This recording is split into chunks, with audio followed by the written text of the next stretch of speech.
ప్రజలందరూ వెక్స్ అయిపోయి ఉన్నారు. ఆయన ఆయన చెప్పిన దాన్ని బట్టి అందరు ఆశించిండ్రు. ఏదో ఎక్కువ అన్నిటికీ ఆయన నేను ఎక్కువ ఇస్తా కేసీఆర్ గారికి ఇచ్చిన దానికంటే నేను ఎక్కువ చేస్తా అనేసి అని ఉన్నది లేకుండా పోయింది, ఉంచుకున్నది లేకుండా పోయింది. ప్రజలందరూ సఫర్ అవుతున్నారు. ఏదో ఆశపడ్డారు. ప్రజలకు ఏం తెలుసు, 10 సంవత్సరాలు కేసీఆర్ గారు చాలా ఇచ్చిరు, ఈయన ఇంకంతకంటే ఎక్కువ ఇస్తారేమో అని ఎవరికైనా ఆశ ఉంటుంది కదా. దాన్ని బేస్ చేసుకొని ఆయనకు ఓట్లు వేసిండ్రు. కానీ వాళ్ళది ఏంటంటే ఆయన ఏం చేయలేకపోతుండు. ఇప్పుడు వచ్చేసేసి హరీష్ రావు గారి మీద ఆయన డైనమిక్ గా ఉంటారు, టైగర్ అని చెప్పేసి ఆయన వెనకాల పడ్డారు.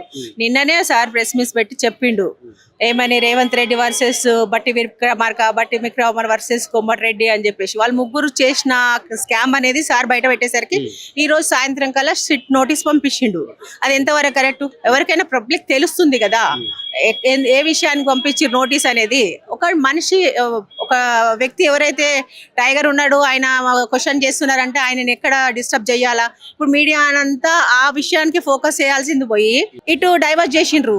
ఎందుకనంటే వాళ్ళ సేఫ్ గా ఉండడానికి కోసం. ఇదంతా పొలిటికల్ డ్రామా తప్ప ఇది ఆయన వాళ్ళ తప్పులు ఎత్తిపుచ్చకుండా వీళ్ళని తొక్కేయాలన్న దాంట్లో చేస్తున్నారు.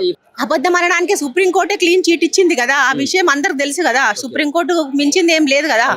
మరి అది ఇచ్చిన తర్వాత కూడా సిట్ నోటీస్ ఇచ్చిన అంటే దానికి అసలు నాలెడ్జ్ ఉన్న వాళ్ళు ఎవరైనా ఇస్తారా? అసలు ఎవరు ఇయ్యరు. సుప్రీంకోర్టు ఫోన్ ట్యాపింగ్ లో క్లీన్ చీట్ హరీష్ రావు గారికి ఇచ్చేసింది. అది మొన్ననే వచ్చింది జడ్జిమెంట్. వచ్చిన తర్వాత నిన్న ఈవినింగ్ 9 o'clock సిట్ నోటీస్ పంపడం ఎంతవరకు కరెక్ట్? ఎవరైనా లీగల్ గా ఏ అడ్వకేట్ అడిగినా చెప్తారు. అది కూడా తెలియకుండా వాళ్ళ దాంట్లో టీం ఏం పని చేస్తుందో, ఎందుకు పని చేస్తుందో, ఆ డిపార్ట్మెంట్ ఎందుకు పని చేస్తుందో ఆయన స్వతహాగా ఇచ్చేయండి, ఆయన తీసుకెళ్లి కూర్చోబెట్టండి, టీఆర్ఎస్ పబ్లిక్ ని, ప్రజల్ని, నాయకులని అందరినీ టెన్షన్ పెట్టండి అని. టెన్షన్ మాకేముండదు. మా నాయకుడు ఎప్పటికైనా ఇట్లా క్లీన్ గా వస్తాడు. ఏ నాయకుడైనా అంతే.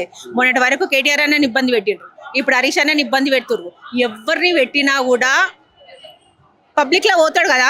వాళ్ళు ఏమైతే నమ్మేసిండ్రో ఆ విధంగా చూపిస్తారు. పబ్లిక్ అనేది పిచ్చోళ్ళు ఏం గారు. వాళ్ళందరూ అబ్జర్వ్ చేస్తారు అంతే. వీడు ఏం చేస్తున్నాడు, వీడు పాలన ఏంది, చేసిన వాళ్ళని ఎంత అన్యాయంగా హింసిస్తున్నాడు అనేది తెలుస్తుంది కదా.